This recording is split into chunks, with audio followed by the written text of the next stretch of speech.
scientists find allosaurus bones, they almost always show signs of breaks, bites, and other injuries, which indicates that they were frequent fighters. Ceratosaurus bones are usually found unmarked. For them, conflict was a last resort. The ceratosaurus was a cautious dinosaur, with eyes placed closer to the sides of its head to widen its field of vision and help it spot potential trouble. Perhaps they would only venture into dangerous territory when driven by terrible hunger.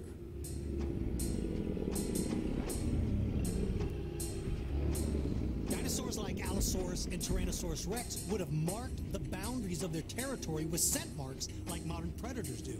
These scent marks were a clear warning to intruders that they were not welcome. With its eyes placed more to the side, the ceratosaurus had poor depth perception when looking straight ahead. It was best able to see prey in front of it when standing still to stabilize its vision. One of the favorite hunting methods of Ceratosaurus is the hide-and-seek method. She'll hide in a dense grove of trees along a game trail, standing motionless. Only thing moving on her are going to be her eyes. She doesn't want to give away her position. While the female's in hiding, her mate moves to circle behind their potential prey. He will then try to flush their quarry and chase it towards the hiding female.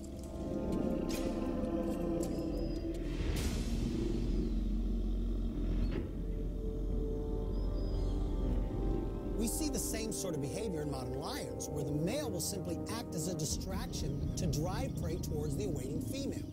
It's a great way to ambush prey while limiting the potential harm to the Ceratosaurus. And they know that the prey is going to take the easiest route of escape, and that's going to be on that game trail.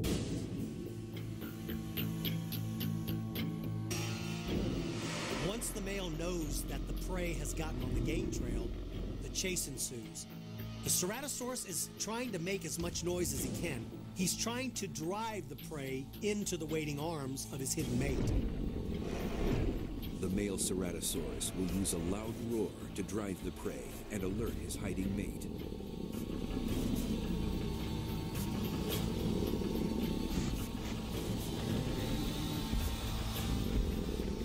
She has no idea that while she's laying an ambush for this prey, she herself is being preyed upon. A 35-foot-long, 4-ton Allosaurus is within striking distance. He slowly begins to move up behind her, trying to be as quiet as he can. The Allosaurus's feet are heavily padded with rubbery, calloused skin. This allows even the 4-ton Allosaurus to sneak up on its victim. The foot of Allosaurus is perfectly designed to muffle the sound of its approach if it needed to be quiet. It also allows it to grip the ground more firmly, preventing missteps, which would alert its quarry. The female senses something is behind her, but it's too late. The Allosaurus exerts 1 ton of pressure with its bite, a lethal force. All she sees is the wide open mouth of the Allosaurus, who crushes her by the neck, snapping the bones as if they were twigs. Her neck is broken, she's completely lifeless, and slumps to the ground. The Ceratosaurus may ultimately have been doomed by its limited brain capacity. Only able to concentrate on one thing at a time, it is too slow to recognize the danger. Now the Allosaurus can turn his attention to the male, who is rushing in, thinking the female will jump out at any moment. He knows where the ambush spot is. He stops because he doesn't see her. The Allosaurus bellows loudly at the male Ceratosaurus, likely louder than the roar of a jumbo jet taking off. This deafening sound is meant to warn off adversaries.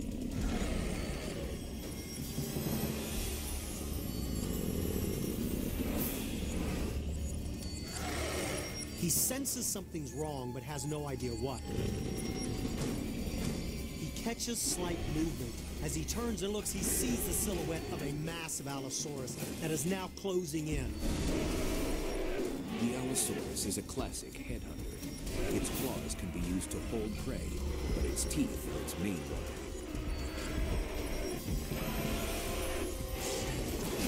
Allosaurus's jaws snap shut within inches of the Ceratosaurus, but he's safe. The Allosaurus turns his body and the Ceratosaurus lines up to try to figure out where the mate is. The male can only assume she's run off, or worse, the Allosaurus has killed her. Like many bird species, the Ceratosaurus probably mated for life, but now he can concentrate only on survival. He knows that in this dense forest, he can maneuver a lot quicker. Using trees as defense, he ducks in and out, trying to get in close enough to attack the Allosaurus. The Allosaurus stands its ground and simply leans that monstrous body forward, snapping that mouth every time the Ceratosaurus steps from behind a tree. Ceratosaurus looks at his attacker and recognizes the two most vulnerable spots. He realizes that if he can outflank the Allosaurus and jump on its side, the Allosaurus has no defense. He'll be able to leap onto his side and rip him open. His long, stiffened tail is designed like a balancing pole. He can leap onto the side of that Allosaurus and use that tail to balance while he's up there. It would be like the world's first rodeo rider, only this rodeo ends in death. Judging by its size and skeleton, the Ceratosaurus would have been able to jump almost 20 feet in the air. He may be able to surprise the Allosaurus, who is thought to have a vertical leap of just over 10 feet. It is the Ceratosaurus's only hope.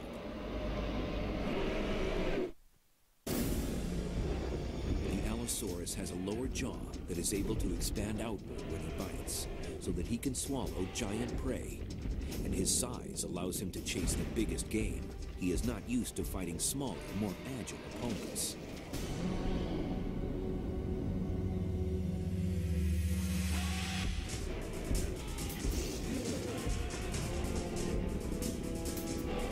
The Allosaurus is so big, all he cares about is getting his teeth on you. Once he's got you, you're done.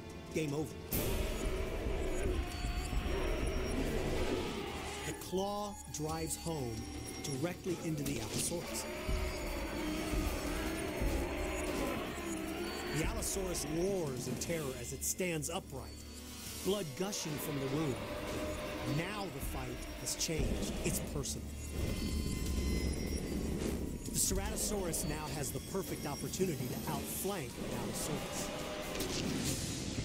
Ceratosaurus moves quickly around and leaps into the air, landing on the side of the Allosaurus.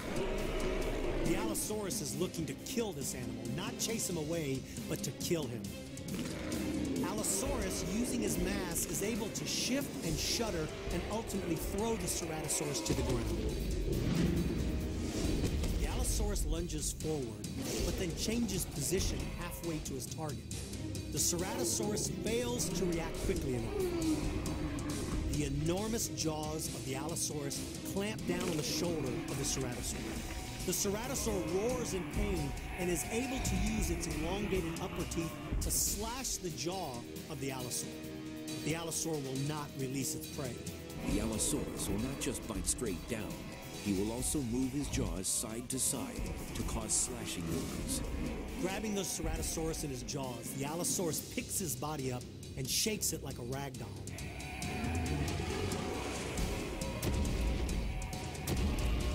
The Ceratosaurus slumps to the ground, and the Allosaurus towers over its prey. Allosaurus uses the enormous claws on its feet to disembowel its helpless prey. Allosaurus has won the battle and has reclaimed this forest as its own.